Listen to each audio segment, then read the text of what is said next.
Well, welcome everybody to the Addus Achieves First Quarter 2015 presentation.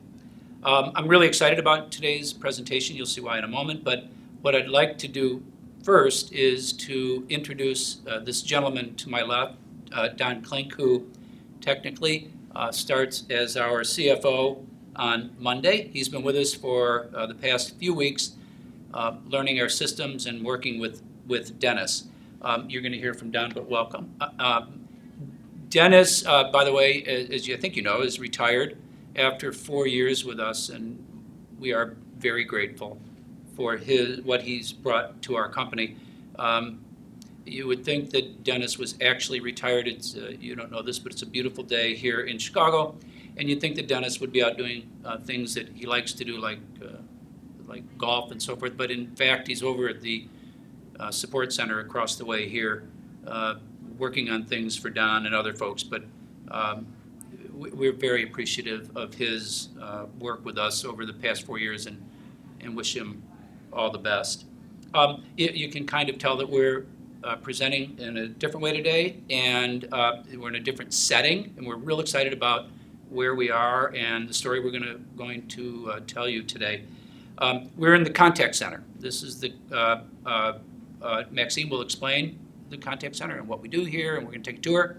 But it's about 100 yards from the support center on the same campus, so to speak. But Maxine will walk you through there, and we're really excited about the visit to the contact center. Let me begin with a description of the quarter at a high level. Revenue, we had a good quarter. Revenue was very good. Our census is good again. Census was up. You may know that census is not up as much as it was in previous reported quarters. It has to do with Illinois, which is a very large state for us, is converting to managed care, kind of slowed down referrals for a period of time. Both Don and Maxine will talk about that. But the truth is, I feel actually really good, not just about Illinois' growth, but I really feel good about our growth in non-Illinois locations, and I'm really excited about that. And I really feel as though it's structural, that we're getting out into the community and talking to people about elder care options. We're serving people well, increasingly becoming the preferred provider. So I'm just real excited about that, and I hope that as time goes on, you're going to prove me right, that this is structural and long-term growth for us. So thank you so much for that. Managed care is an important payer to us. We're going to talk about that more today. Managed care is 18% of our overall revenue. A year ago, it was 4%. So we know that managed care is increasing as a percentage payer, and we expect that to continue for quite a while. But at some point it does top off, and we're going to see probably at some point a mix of, say, 50% managed care and 50% traditional. We'll see. Maybe over time it'll be ultimately 100% managed care, but that could be a bit out. Also in the quarter, a couple things happened. We're very excited about the transition of the priority business in Ohio, a very important acquisition of a very good business that is being transitioned. But we're also very excited about the announcement of the New York acquisition. We've been looking at New York for a lot of years, and we found in the South Shore acquisition, we think the right business in the right place, the right size, doing the right thing, and even more importantly, doing it the right way. We're really excited about the New York opportunity. So we're in the contact center, and the contact center is an important part of what you've heard us describe as a re-engineering of the care delivery system. What is the re-engineering? We've been doing personal care since 1979, and we do it really well. But it is time for personal care to revisit itself and how it does its thing.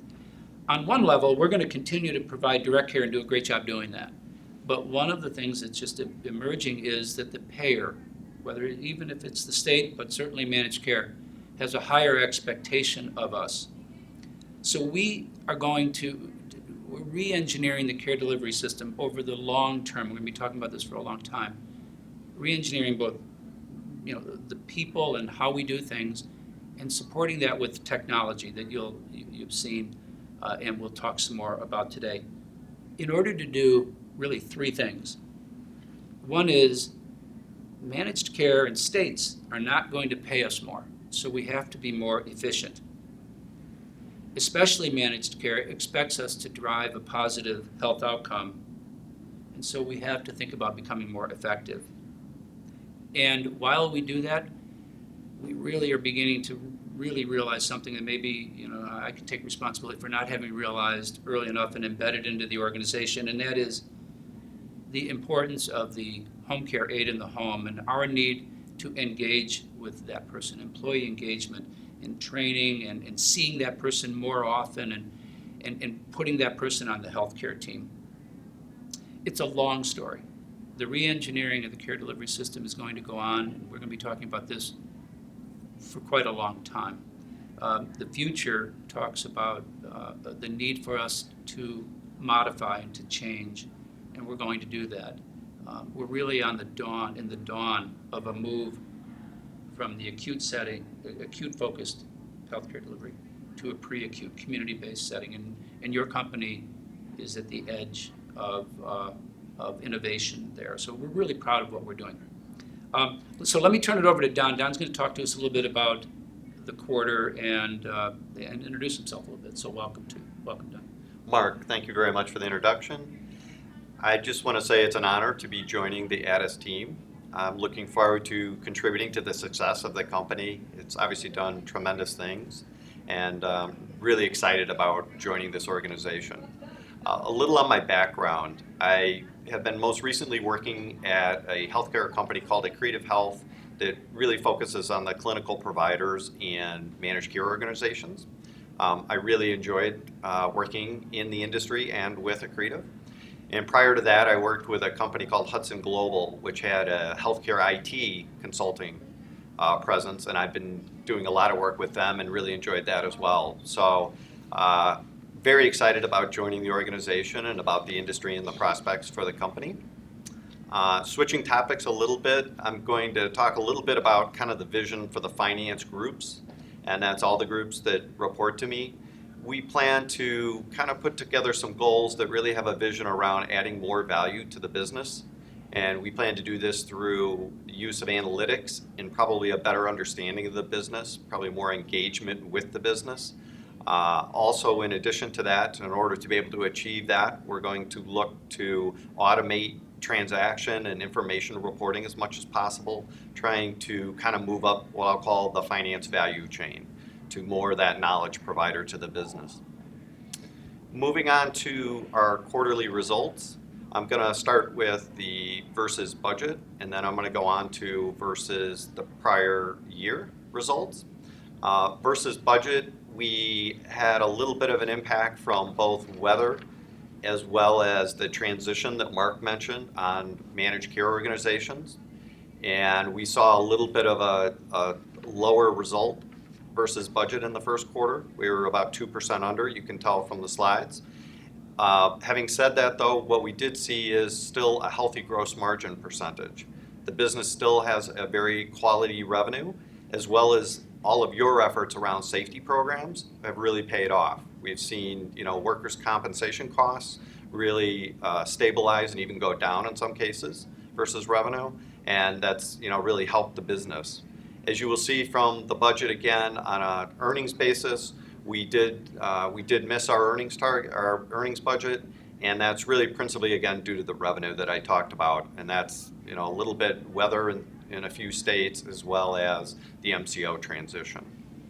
Looking at the quarter results versus last year, you will see we had a great quarter, or as Mark positioned it as at least a good quarter. We were up 14% in revenue, very strong across most of the business. We did, again, still have some weather, but we were able to overcome that and still saw some really strong results across big parts of our network. The gross margin was correspondingly very, very good versus last year. Saw a really good growth there. We also saw, again, your work from the safety programs and really controlling the workers' comp. You can see the gross margin is positive. It's up on last year. So congratulations to you and everyone who contributes to that. That's fantastic. And then going down to the bottom line, you see that in the earnings line we increased 12%. Again, a great story. It was a combination of the revenue growth that we saw, as well as prudent cost management and all of your efforts in growing census. So with that, I would like to turn it over to Maxine. Good morning, everybody, and I'm glad to be here. I actually get to start off with the fun part and recognize those overachievers within the Addus family and those individuals who made President's Circle during the first quarter. There are three people within the group that I really do want to highlight. The first one is Heather Hall in Salem. She had the highest income to budget. She was 240% over budget, so congratulations to Heather. Bob Walsh out in Medford has had 24 months of census growth. That's outstanding for the company, and we really do want to applaud Bob and her whole team for their efforts. Linda Stinson in Modesto Concord had the highest census year over year. Her census growth was 147% over last year. So congratulations to Linda. Other individuals who got into President's Circle are Freda Sanders in Roswell, Laura Altenbauer in Homewood Adult Day Healthcare, Patty Hoffman in Mount Carmel, Chris Alcorn in Joliet Kankakee, Susan Thompson in Moline, and Mark Castillo in Las Cruces. So we want to say congratulations to all of them and recognize their efforts. In addition, the ability to succeed it that way is not only the individual agency director, but it includes their team. So this quarter we're doing something a little bit different. Each of the branches will be given money to go take the entire administrative staff in the branch out to dinner to recognize the team efforts, and congratulations to all of you. So Mark did say we're in a different location, and we're over here right now in the contact center. The first slide that's up there has three circles with an overlap, and the overlap in the middle, as you can see, it goes in and out, is the managed care sweet spot. Mark touched on technology, which we have talked about before, and you're going to see a little bit more of today. We've talked about the in-home care management, which are our home health aides and our CCSs in those locations that are centralized, and in our non-centralized locations, the client service representatives. And then we have the contact center, which is centralized for a number of functions. So we've centralized intake, we've centralized on-call, we've centralized scheduling, and we've centralized payroll over here in the contact center. The contact center operates 24/7. There are always people in here to answer client phone calls and respond to questions, call-offs, etc. So when Mark talks about effectiveness and efficiencies in employee engagement, that is really what's behind our concept of the contact center. Without further ado, we're going to throw it over to John Meese in the contact center. Thanks, Maxine. I'm John Meese, Contact Center Director.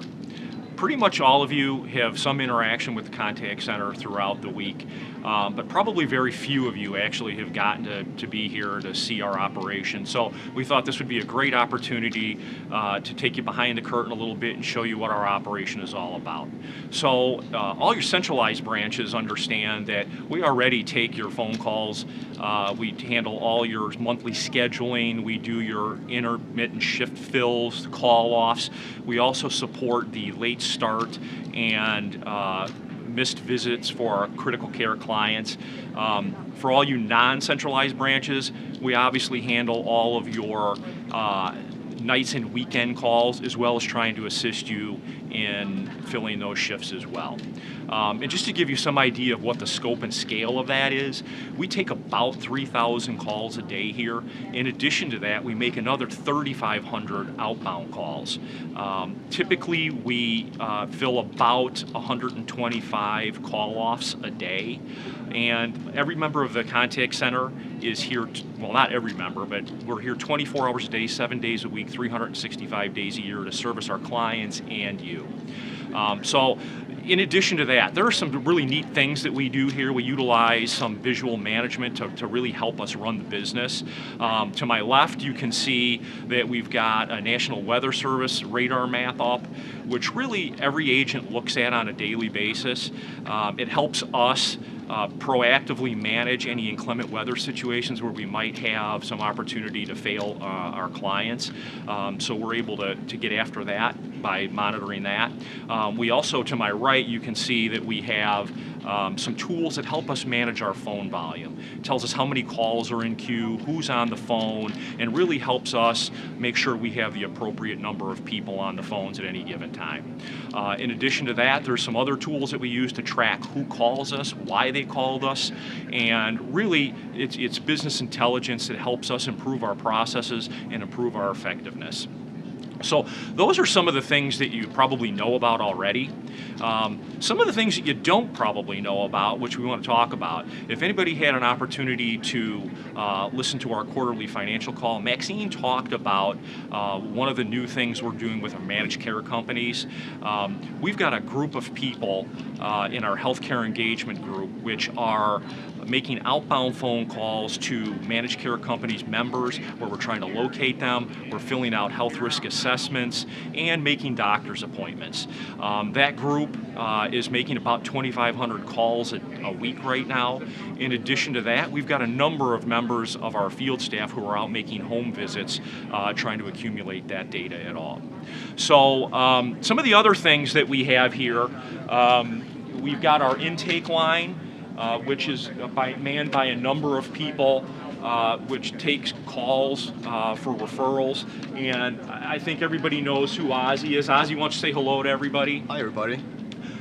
So why don't you tell everybody what you're working on today?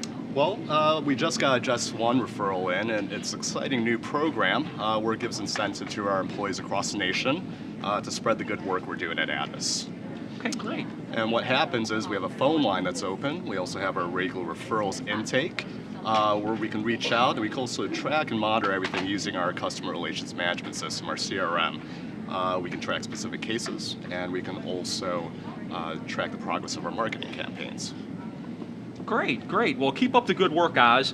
I see Marina. Marina, why don't you say hello to everybody? Доброе утро, everyone at Addus. Hi, John. Oh, Marina, why don't you tell everybody what you're working on with your role? I am part of the Russian campaign. We have been advertising in the Russian paper, the Russian phone book, and the radio station. Everyone tune in to 12:40 a.m. on Sunday, May 17th for our interview. Great. Well, keep up the good work. So in addition to the Russian line, we also support 19 other languages here in the contact center. So if any of our aides or clients need that support, we certainly can provide that as well. Sandy, why don't you say hello to everybody and introduce yourself? Hi, good afternoon. I'm Sandy Custer, the Contact Center Manager. What are you guys working on today? Tricia and I were just talking about the stand-up she had with the locations she supports. She works with our Arkansas and St. Louis offices. What were you working on now, Tricia? Currently, we just got off stand-up, so we're working on the time off request for tomorrow and some call-offs for today. I'll be using the Best Fit utility to find the perfect aid for the clients. Great, thanks, Tricia. You're welcome. Thank you. Excellent. Thanks a lot, Sandy. In addition to the things we just talked about, we also have our payroll department in the contact center as well, which handles all our centralized payroll. And I just happened out of the corner of my eye see that Eric was wanting to stand up and introduce himself. Hello, everyone. Eric Medina. Why don't you tell everybody what your role is, Eric? Well, I'm a contact center lead. I support all the pods, whatever needs to be done, make sure it gets done. Okay, great. Right, Thanks, guys. Eric. And now I just happened to see Nicole. And Nicole, why don't you tell us what you guys are doing here and what you're working on? Great. We're working on some payroll. I'm talking with Robert a little bit about how earlier this year we actually implemented a new UltiPro system, and we're regularly paying 18,000 employees. Robert, why don't you tell us a little bit about what you do on a day-to-day basis? I oversee the payrolls for the Northwest and East regions. On a day-to-day basis, we enter timesheets into Horizon, process within UltiPro, print the paychecks, and validate between the two systems. As well, we have the Global Cash, which can be used for direct deposits, as well as supplements, which is pretty cool because you can have access to your funds in real time. Great, thank you. And before we get too far, I'd like to take some time to introduce to you Diane Cladis, who oversees our Midwest payroll region, and Giovanni Barrios, who oversees our West and New Mexico payroll regions. We care about you. We want to make sure that we are paying you timely and accurately. Here at the Support Center and through your branch, we are available to answer any questions, comments, or concerns that you have. Thank you for all that you do. Thank you. And now, back to Mark. So, well, thank you. Thank you very much. I hope that was fun and exciting for you folks. I want to thank some people that made this possible, Lori and Lydia and her team, and of course John and Nicole and Maxine and others. Folks, we're going to do this again. Actually, we're going to go, next quarter, the quarter after, we'll go over to the Support Center. We'll talk about some of the things that go on over there, and you can do the same thing. And then, frankly, we're going to come back here because there's always innovation occurring over in the contact center and as we re-engineer the care delivery system. So here's a big takeaway. Your company is doing the right thing. The fact of the matter is we don't need any of the technology. We don't need any re-engineering. We don't need anything except really good direct care workers with service coordinators who care about keeping promises and making sure that we deliver care to this deserving population. Just doing that, and we're going to be the premier provider. What we are doing is becoming more efficient, becoming more effective, and we're going to use these systems to really touch just more frequently and more consistently our most important resource, and those are the 17,500 direct care workers, home care aides that we have. So we're constantly innovating. I'm just very proud of the organization. I'm proud of what you're doing, and I look for you to have another great quarter. And we'll come back and visit with you again at the end of this quarter, and maybe we'll look at the Support Center and so forth. So have a great quarter. Thanks for the last one, and God love you.